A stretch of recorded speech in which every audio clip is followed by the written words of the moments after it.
accumulating a fortune so gigantic that in fact it exceeds the amount of wealth of the former President of the United States, Donald Trump.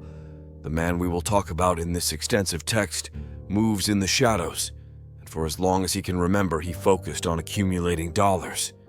To date, he is one of the richest men on the continent, and although his activities are linked to crimes, he has been more than 40 years old without having spent even a night in a prison. He is considered the Lord of the Hat, and his name is Ismael Zambada Garcia. Over the next 2,000 words, I will take you on a journey through his life, his rise in the world of drug trafficking, and how he has amassed a fortune that rivals some of the richest people in the world. Ismael Zambada. Garcia, known in the underworld as El Mayo, is a well-known man in Mexico. He has become embedded in history for his long career in the world of crime. Although his name is so well known, there are very few who can give a detailed description of him. In fact, not even the authorities have been able to learn many details about his life.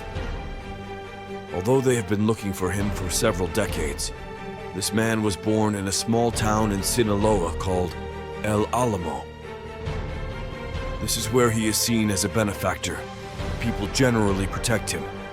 His personality can be described as introverted. In fact, he has never been a lover of photos because he believes that by keeping a low profile, he can go even further.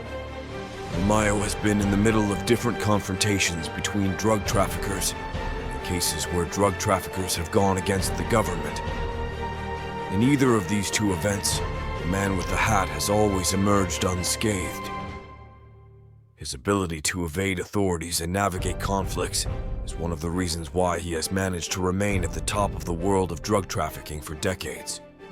Ismael Zambada Garcia's foray into the drug trafficking business dates back to ancient times. In the 1950s, it was very common for plants to process alkaloids to be grown in the Mexican mountains, mainly in Sinaloa. Marijuana was one of these crops, as was opium.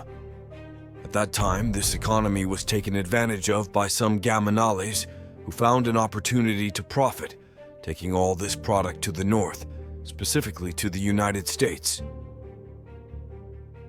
The young Ismael Zambada grew up during this time, observing this way of working. It should be noted that at that time, this form of marketing was not seen as illegal, since the authorities often allowed it. The violence that was unleashed was more oriented toward other causes, and the word of those businessmen was honorable. At that time, the alkaloid trade was considered just another business. As time went by, Ismael Zambada joined the organization led by Miguel Angel Felix Gallardo, Rafael Caro Quintero, Ernesto Fonseca Carrillo, and his nephew, Amado Carrillo Fuentes. This organization was in charge of supervising the other small groups in different cities. MAYO was within this organization since the beginning of the 80s. Although everything seemed to be going well, unacceptable events dealt a hard blow to the organization. An undercover DEA agent, Enrique Camarena, known as Kiki Camarena, was discharged. From this moment, the decline of the organization of the time began. Ismael observed all these actions in detail, learning from the mistakes of his leaders. Once Camarena was discharged, the organization would begin to be persecuted by the DEA and the Mexican authorities. Following this, came the capture of the main heads of the Guadalajara organization, with Miguel Angel Felix behind bars. There was no way to stop the conflict that would break out in the streets of Mexico in the late 1980s. MAYO ZAMBADA decided to group up with other men linked to the cartel, including Hector Luis Palma, Juan Jose Esparragosa, and a subject named Joaquin Guzman, known as El Chapo Guzman. The slogan was to dispute the leadership and control of drug trafficking against the Tijuana group, Los Hermanos Arellano Felix, who were cousins of the leader of the Guadalajara Cartel, Miguel Angel Felix. Although El Mayo was a friend of one of the Arellano brothers, he had already taken a side, and the purpose of this was to be able to monopolize drug trafficking to make excessive profits. This confrontation became recognized for the wave of violence it unleashed and became part of the history in which the Sinaloa Cartel faced off against the Tijuana Cartel. The rise of the Sinaloa Cartel was evident, and it is presumed that El Mayo always had control of this organization. However, he was in charge of using his allies to make them appear directly responsible for the different acts of violence. In 1993, his compadre, El Chapo Guzman, would be imprisoned for the first time. By then, Hector Luis Palma assumed visible command of the organization. Many events happened in 1997. In a plane accident, Hector Palma would be identified and secured by the authorities. The Sinaloa Cartel would continue to operate with different agreements. Some say that it was with the governments in power, but their coffers continue to increase. The decentralization of power and control of the business would begin to occur years later. Faced with this event, El Chapo Guzman would escape from the Puente Grande prison in 2001. Once again, violence would intensify in Mexico. El Chapo, together with El Mayo, sought to consolidate the Federation, an entity that sought to unite all the drug lords of Mexico in a kind of association where leadership would be assumed by the Sinaloa Cartel. In turn, they would be in charge of managing agreements with the authorities and officials of the government in power. The problem was that some bosses did not agree with this centralization of power. Every refusal for El Chapo and El Mayo would be a direct declaration of war. Under the alliance of these two bosses, the Sinaloa Cartel came to consolidate itself as a drug multinational, reaching influence in more than 50 countries, and negotiating with different criminal groups around the world. Their coffers were filled with countless dollar figures. This increase in control of the organization caused a time of relative tranquility, but in 2014, El Chapo Guzman would be imprisoned again. During his time in prison, the organization continued to operate under Zambada's command.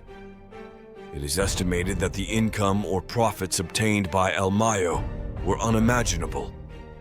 From 2001 to 2018, it is estimated to have made profits of $3 billion, but this is an approximate number.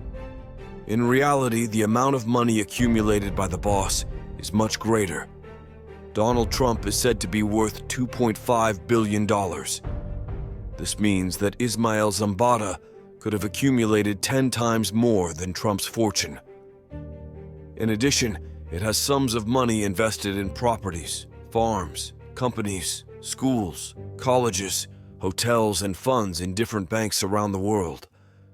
To date, he has ventured into the world of cryptocurrencies, where he launders large amounts of money. Despite the rewards offered for his capture, which reach up to $15 million, MAYO ZAMBADA remains untouchable by the authorities. Despite his advanced age, more than 75 years old, he has seen most of his partners fall prisoner. Currently, he is in a direct confrontation against the children of his former partner, El Chapo Guzman, as the Chapitos seek to take the leadership of the Sinaloa Cartel from him. The enigma around Ismael Zambada is astonishing. Some claim that the reason why he is free is because he provides information to the authorities so that they can capture different bosses and former associates. Among them, the recently extradited Vicente Zambada Lopez, one of his sons. Others comment that in reality, most influential people owe him favors because their money has reached the accounts of the most representative names in different countries. He has even earned the joking nickname of the owner of Sinaloa because they look for him everywhere, and the man does not even hide. As the years go by, the MZ continues to order, as some of the phrases from the most representative songs that make up her life story say. The reality of these events is that MAYO ZAMBADA continues to increase his fortune. It is presumed that he is located in the mountains of Sinaloa, but his exact location will never be revealed, since he has created a myth around his life and has accumulated immense amounts of money throughout his career in the world of drug trafficking. The story of Ismael Zambada Garcia is a shocking narrative of rise in the world of crime and the accumulation of wealth. His ability to remain at the top of power, evading authorities and avoiding conflicts, has made him a legendary figure in the underworld of drug trafficking. Over the decades, he has proven to be a master in the art of surviving and thriving in a world where violence and betrayal are rife. His story reminds us that the reality of drug trafficking is much more complex than what we see in movies and news headlines. The story of Ismael Zambada Garcia also highlights the importance of collaboration between different cartels and criminal groups in international drug trafficking. Throughout his career, he has forged strategic alliances with other kingpins and organizations, allowing him to expand his empire and accumulate wealth on a staggering scale. Additionally, the Elmayo ZAMBADA case highlights the challenges that authorities and law enforcement agencies face in their quest to capture prominent figures in the world of drug trafficking. Despite the efforts of Mexican and American authorities, Elmayo has managed to evade capture and remain underground for decades. His ability to evade justice is a testament to his cunning and his ability to adapt to changing circumstances. Ultimately, Ismael Zambada Garcia's story is a reminder of the complexity and persistence of the drug trafficking problem in Latin America and its impact around the world. As he continues to operate in the shadows, accumulating wealth and evading authorities, his legacy as one of the most influential kingpins in the history of drug trafficking persists. His story continues to be a source of intrigue and fascination for those interested in the dark world of organized crime.